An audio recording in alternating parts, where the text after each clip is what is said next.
All right, so we're filming this right after the 4th of July. Yes. Had a good weekend? Fantastic 4th of July. Nice. Me too. I got R&R in. Stayed away. So hung out at home, got some stuff done, but it was good and good and relaxing.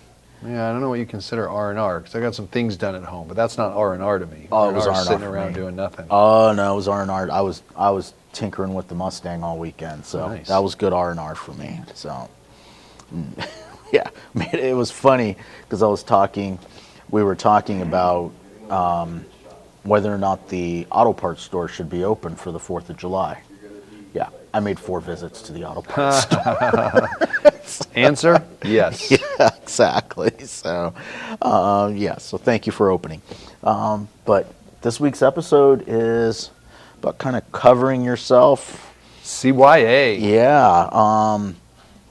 And that's in a variety of different ways. Yes. You know, when we're putting together contracts, just when you're having a conversation, a consultation, when you're talking with another agent, it can be in a lot of different realms. So, where do you want to get started? Yeah, contracts, I guess. Okay. Put it in writing. There you go. Next subject. Yeah, I mean, we all have the greatest intentions, right? So it's not even that there's any malintent or anything. It's just we want to do the right thing, and sometimes we just don't. Right. And then there are people who use that to their advantage, right? Yep. So. And, and sometimes people just don't remember, or circumstances change. That's a good point, yeah. Yeah. Well, no, that's not what we discussed. Exactly. Oh, boy. You hate it when you hear that. And that brings up another point. Sometimes it's they don't remember, and sometimes it wasn't interpreted the same way. Yeah. I meant this, Okay, but you said, yeah. Which is perfect, and that's why it needs to be in writing. Correct. Or reiterated.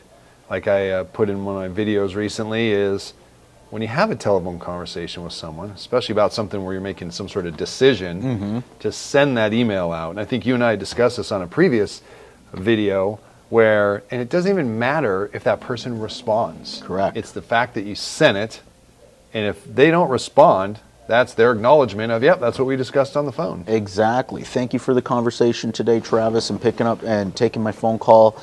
This is what I understood. If I really want to go after it, it's kind of a, if I misunderstood or I didn't get it right, please let me know. But this is what I understood. And a lot of times people don't think about doing that, but I will tell you, as you know, I volunteer at the board for grievances and arbitrations. I can't tell you how many times I've been in a grievance or an arbitration and the two parties are there and they're having disputes over something that was done verbally. So you see it firsthand. Yeah, it's not in writing. And I will tell you this. At that point, it honestly doesn't matter who we believe. Yeah, Because everything's ruined. Exactly. You saw it this way, the other person saw it another way, and we're not sitting there thinking, okay, well, we believe this person over this person. It's what's in writing and what's not in writing. And because that's the only, when there's a dispute, that's the only thing that we truly have to look at. Yeah. And, I hear way too often, oh, I thought my handshake was good enough. There was a day and time that real estate I remember used to be those done. days, yeah. I mean, that was part of my business, but certainly can't do that now. No. Or how about everything's fine. You reiterate it 2 or 3 times verbally, like, hey, we got this agreement. And then, say it was about appliances or something. And then the termite comes up. And then there's contentious situation, and everyone's kind of upset. And the agent on the other side's like, yeah, we can do that, but forget those appliances. Right. And all of a sudden it becomes open again. It's like, well, wait a second. No, that was resolved. But all of a sudden it becomes part of the conversation. So you risk that problem if you don't have it in writing. And, this brings up another point that I want to bring up. The order that we should be having conversations. So there's nothing wrong with having a verbal conversation about something. You have to. Exactly. But that part of it should be the meeting of the minds over, hey, this is what's written down, and maybe we're not completely understanding what they wrote down or what the meaning of that is. That's when we should be having that conversation of, hey, this is what this means, or this is what we're trying to say here. Are we all on the same page here?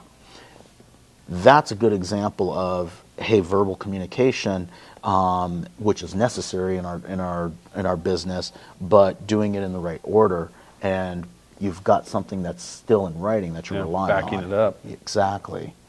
So, absolutely. And on the contrary, I have seen cases where we've been involved in a case and it was in writing, and there's still a misunderstanding, and one of the people pulled out a log and said, no, wait a minute. We wrote it down here, and then I've got it right here. We had a phone conversation. I called you, and I explained it to you, and we had a meeting of the minds about what this meant. That goes a long way. Yeah.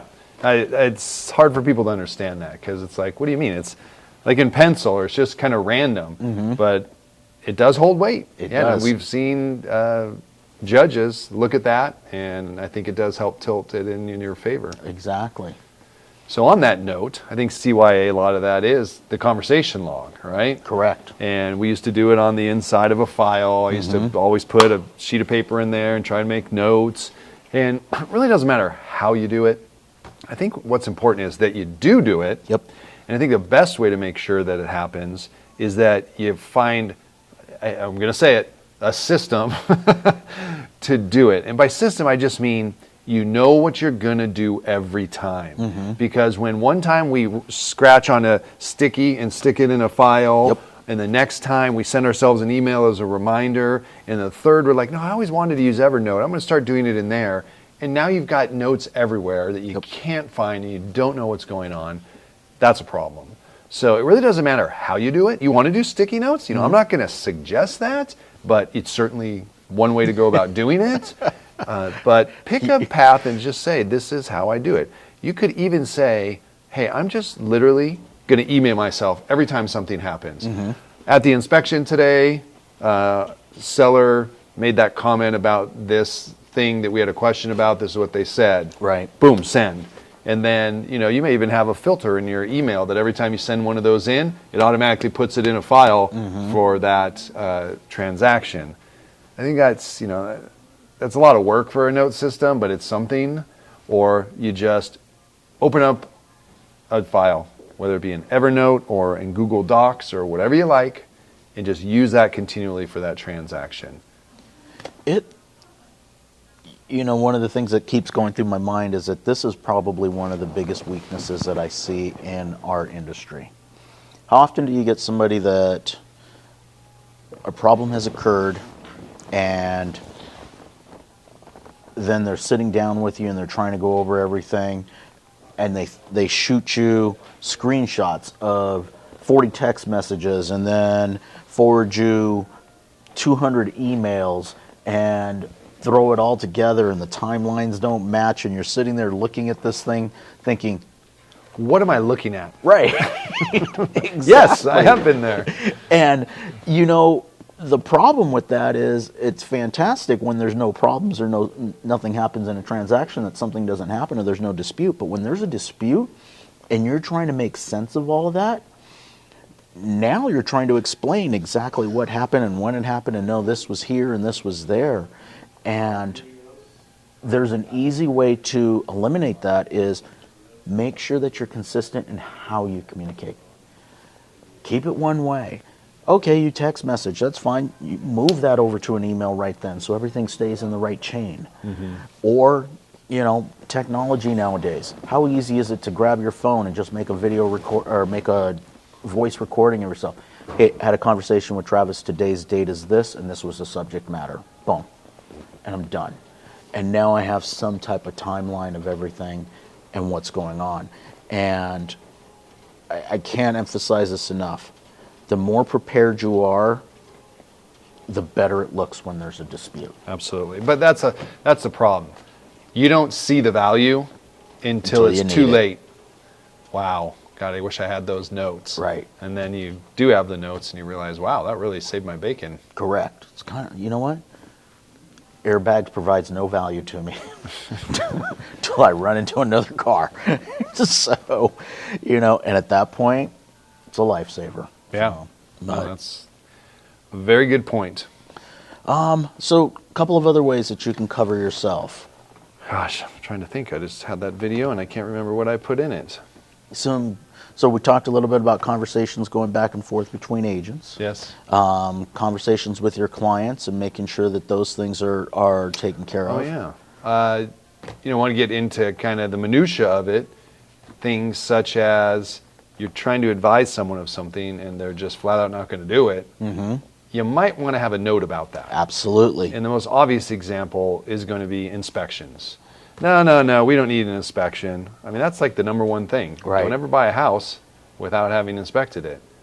And so if someone's saying no, going against what is our instincts and our education in the business, might want to get that in writing just to acknowledge, because it's too easy to get into a he said, she said. Well, no, you didn't say don't get it. And, if you would have said this, I would have done it. How about you sign this piece of paper that says you've elected not to do this? Just ran into, here's another one that I'm seeing often, and when I say it, you're going to say, oh yeah. Agent put together a disclosure, leases. We see a lot of leases in our business. Getting renter's insurance, not getting renter's insurance.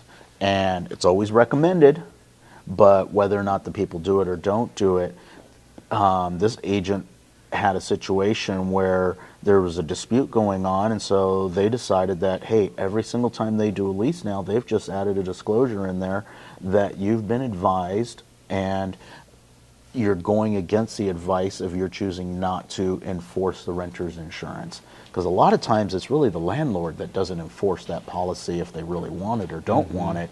And then when something happens in the property and everybody's disputing over, well, who's paying me money for the inconvenience? So it's a new one that I'm seeing. Yeah, no, I like it. Definitely. Yeah. All right. I think it's a pretty simple topic. Yeah. Just get in writing. Make sure you know when someone goes against your recommendation. Making sure you're communicating, keeping it consistent, Phone calls it's funny. There are times when I will make a phone call when we're trying to discover things that I don't necessarily want to document it in a discovery thing. And that is very, very rare, but it's kind of done on purpose where I'm not necessarily sending an email or something like that where I'm making the phone call first and then I'm following it up with the email once I know the I wish I could think of an example of that, but I know I do that as well. Right. I'm like, look, I need to get a hold of you on the phone. Give me a call. Exactly. And part of that is because you don't want a misunderstanding, because sometimes it's a little bit too confusing if it's in writing, and then we go too far in writing and you think that they understand what you were saying and they don't understand, and nobody ever discovers that. Yes. So, yeah. But I don't think I have anything more on this one. No, I think that covers it. All right. So, put it in writing, communication log, and it doesn't have to be fancy, but there should be some type of chronological order of something put together when you're communicating with people, and simple as what the subject matter is and date and time.